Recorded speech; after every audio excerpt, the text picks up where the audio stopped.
Right from the Start campaign, and we are very happy to have our Strolling Thunder families, our child care and early learning advocates, and so many of our General Assembly champions, and also our governor here with us today.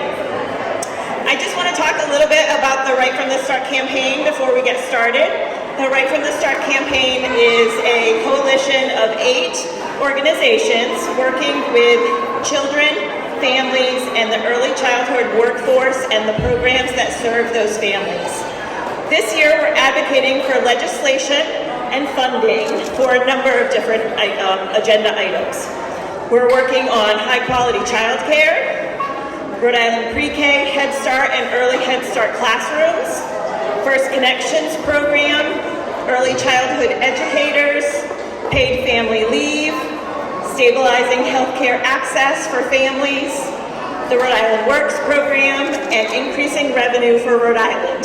So we have a very optimistic agenda, and we're so excited to have everybody here to celebrate today. I want to first introduce to you a man who probably needs no introduction, but has been so supportive of our campaign and our children and families in the state, Governor Dan McKee. Come on up, I think it'll be great. Sounds like you want to have a speech up here. How you doing? What's your name? Oh.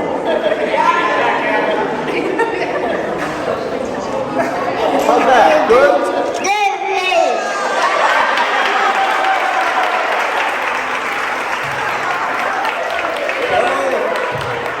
Good job. All right, back to the script. Well, I want to thank the Commission on Child Care in Rhode Island and our partners in the General Assembly, our reps and our senators that are here today, and for your leadership in supporting our state's earliest learners. We are focused on ensuring Rhode Island is ready to support our children, and that means helping us reach Massachusetts achievement levels by 2030. The investments we are making with the Learn 365 RI Compact will give children every opportunity to succeed, while at the same time meeting the needs of families. Every person has different ideas when it comes to education, but there's a few core things we can all agree on. Kids want to learn. Parents want their kids to achieve. And we all want Rhode Island to be best in class in everything we do, including education. Together, the Commissioners of Ponte Green and Gilkey, we've identified 3 areas where Rhode Island lags behind Massachusetts by about 10 points. In the RICAS Math and English Language Arts scores, student attendance, and the FAFSA completion of the applications. I believe every Rhode Islander has a role to play in early learning and Learn 365 Rhode Island strategy. The students in early learning today will be taking the RICAS exams between now and 2030. They are our future, and we know that for them to succeed, they need high-quality, developmental, appropriate experiences starting in infancy.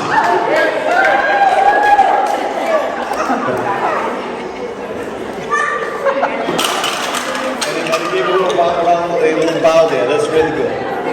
This is why we're prioritizing investing in early childhood by investing in early educators through the Pandemic Retention Bonus Program and the Teach Early Childhood Scholarship Program.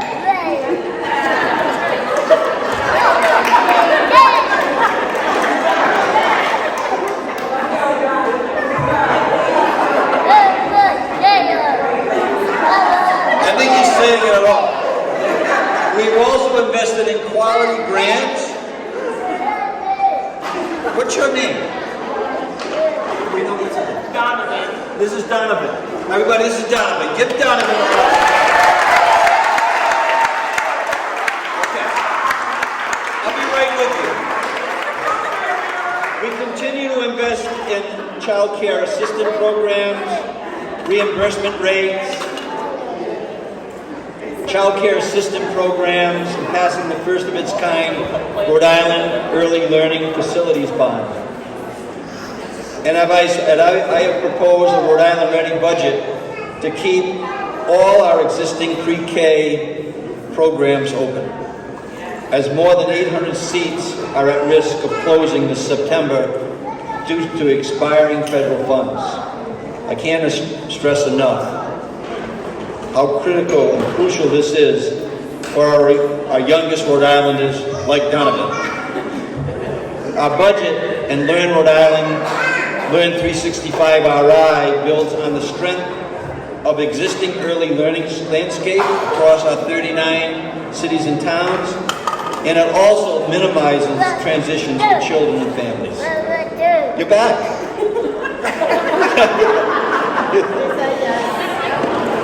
If we want to achieve our goals in early childhood and ensure that all families have access to high-quality, affordable early education, everyone needs to be on board. From our partners in the General Assembly, Donovan, yes. This is a statewide issue, one that needs statewide solutions, and I thank you for having me here today. And Donovan, thank you so much for all of your work. Give us all a chance. I'd like to go back.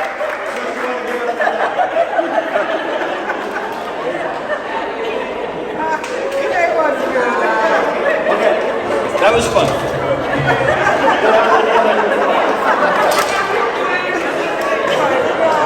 Thank you to Governor McKee, and thank you to our future Governor, Dominic.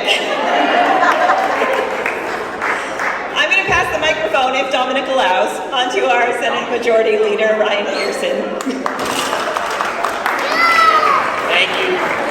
Thank you so much for being here today, and I want to thank all the families that are taking time out of their day to be here to celebrate this year's Strolling Thunder rally. And I want to thank both Chair DeMario and Chair Diaz, who have done such a good job leading the commission and bringing legislators together from both sides of the aisle to advance this important work. Today's also the first day this event has been done in person since 2019, so that is a very exciting time. But since 2019, even through the pandemic and in recovery from, we've been very, very busy here in the State House, both the legislature in partnership with the governor, making sure that we work on expanding our early childhood care, learning, and so many of the support services from all around. What I would say is last year we were particularly proud to lead in the Senate several key initiatives that I was so proud to partner with some of my colleagues on. First was with Senator Gallo, where we consistently had worked on, but we doubled the number of seats in pre-kindergarten, and we're going to bring those seats to over 5,000 within the next 5 years. We also had the opportunity to work with Senator Sandricano, and we passed Cover All Kids, making sure that every student or every child in Rhode Island has access to key health care. And we also made sure that we expanded rates and services for child care providers, making sure that those services continue to be available for parents and families all across our state. And probably not by coincidence, although I'll have to ask Chair DeMario this later, but today on the Senate floor, we are going to pass several other pieces of legislation. We're going to pass Senator DeMario's bill that creates early learning hubs. And this is a really important service that we believe is needed to connect Rhode Island families with a range of resources that they require. And we're also going to pass Senator Cano's Early Educator Investment Act, which is focused on stabilizing so many of our childhood workforce and so many of those jobs that we know are so hard to retain and keep working. The Senate, along with the House, and I know the Governor will continue to make sure that early childhood care and learning is absolutely critical. It is critical for today's family and for our economy, but also critical for the long-term education outcomes for the state. And so we will absolutely remain focused on this. It remains a top priority, and I want to thank everyone for being here today and demonstrating your strong support. Thank you, everybody.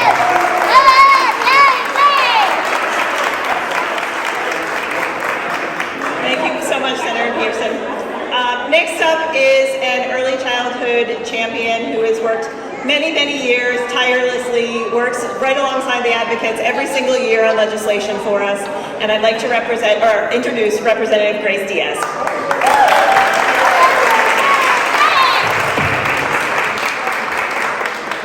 Good afternoon. It's a privilege to be in the presence of elected officials that support Strolling Thunder and child care, family advocates, and children. We always say children learn from what they see, and today is a good example.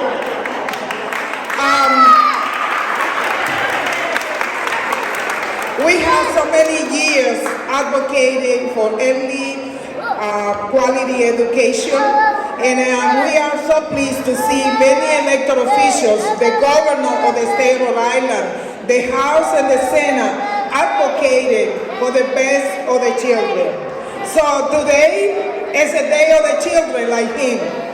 Today is a day that advocates come to the State House to continue to work for family opportunity, for quality education, and for everything to improve the life of our children. So, on behalf of the Child Care Commission, my good co-chair, Senator Alana DiMario, and the entire House and the Senate, thank you, the families who come every single year after we have a little break for COVID, but come to here to join us and continue to work for the best for our children. So thank you.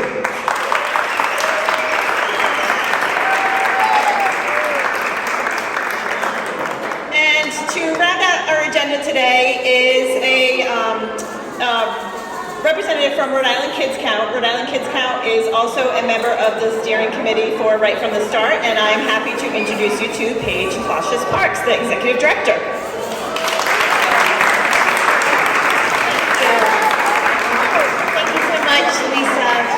I'd like to take a moment first to thank the many great people who are here today. I want to thank all the elected officials that are here today, all of our parents and caregivers, all of the beautiful children and babies.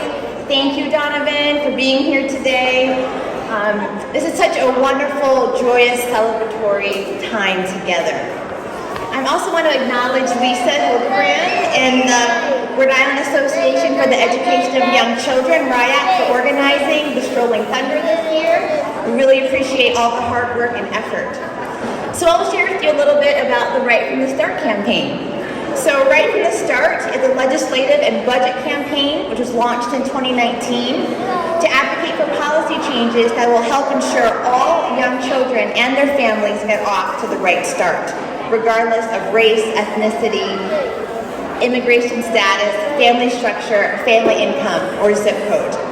The Right from the Start campaign is led by a phenomenal team of advocates who are here today, all dedicated to advancing policies for young children and their families.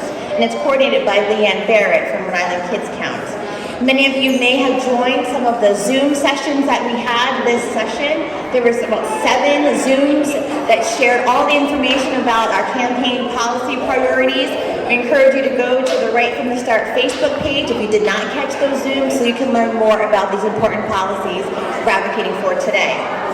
Members of the Right from the Start Steering Committee include Beautiful Beginnings, the Economic Progress Institute, the Latino Policy Institute, Parents Leading for Educational Equity, the Rhode Island Association for the Education of Young Children, the Rhode Island Association for Infant Mental Health, and Rhode Island Head Start Association and Rhode Island Kids Count.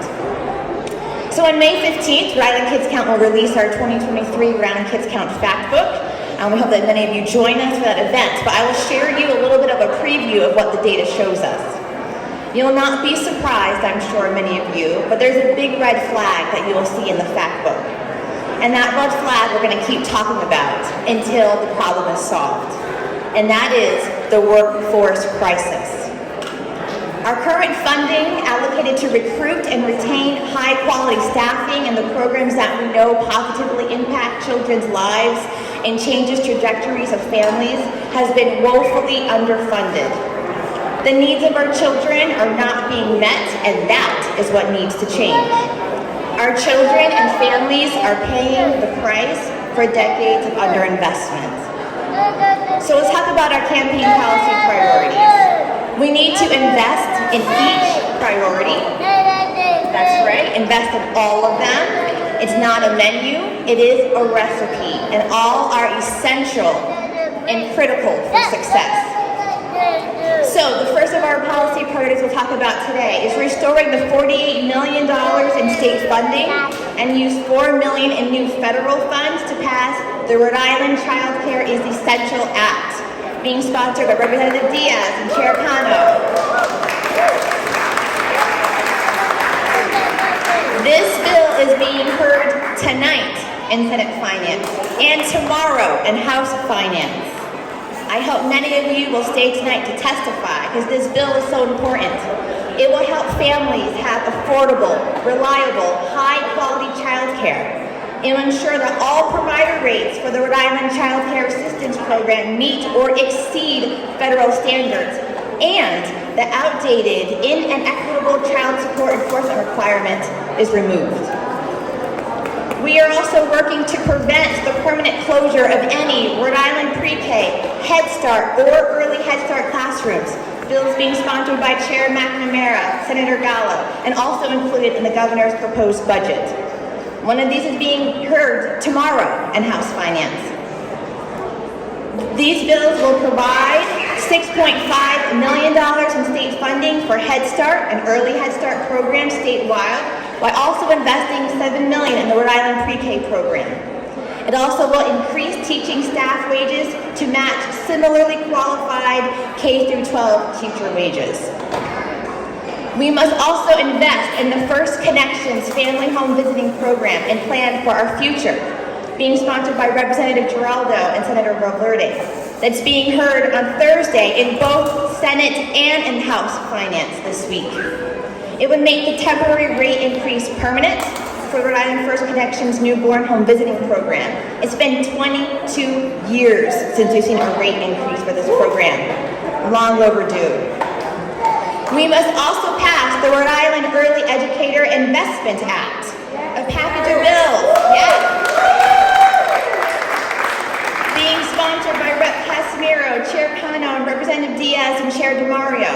It's being heard tomorrow in House Finance.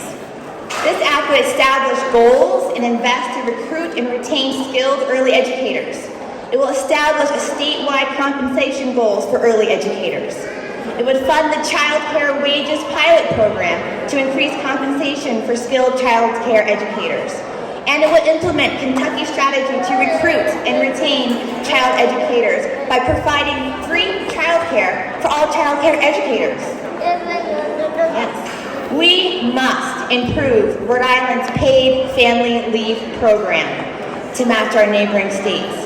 Sponsored by Representative Kazarian, Senator Lawson, Representative Diaz, and Senator Miller. Being heard tomorrow night in House Finance. This bill would increase the wage replacement level so all parents and caregivers, especially our low wage earning parents, can have adequate income to stay home and care for their newborns, adopted and foster children. It would also expand the number of weeks families are offered to meet the national standard of at least 12 weeks for each parent. We're working to stabilize healthcare access for children from birth through age 5, sponsored by Representative Slater and Senator Loria, being heard Thursday in House Finance.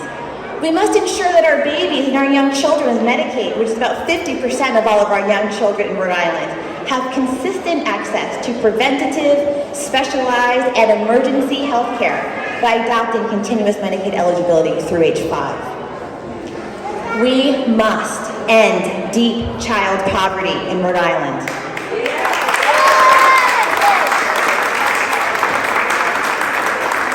And we can do this through improvements to the Rhode Island Works program. Bills being sponsored by Representative Handy and Senator Murray, being heard Wednesday night in House Finance.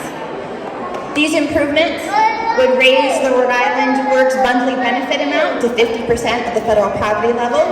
It would repeal harmful full family sanctions, which harms children.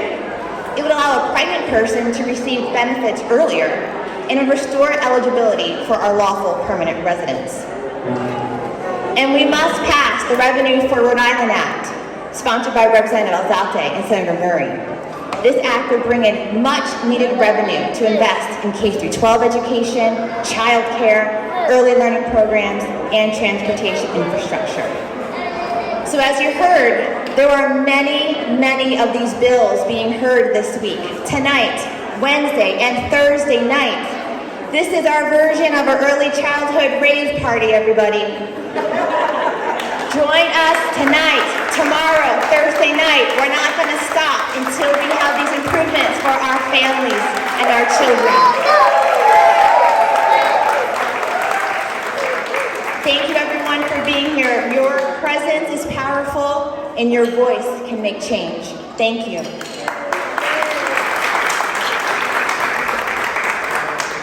Thank you, everybody. That concludes our speaking portion of the program, but we definitely invite you to stay, for our families to stay and enjoy the early learning program, or early learning centers we have set up. And there's also some foods. There's some children's snacks and some pizza and some water, and we'll have a second speaking program starting around 3:30 in the rotunda. Thank you.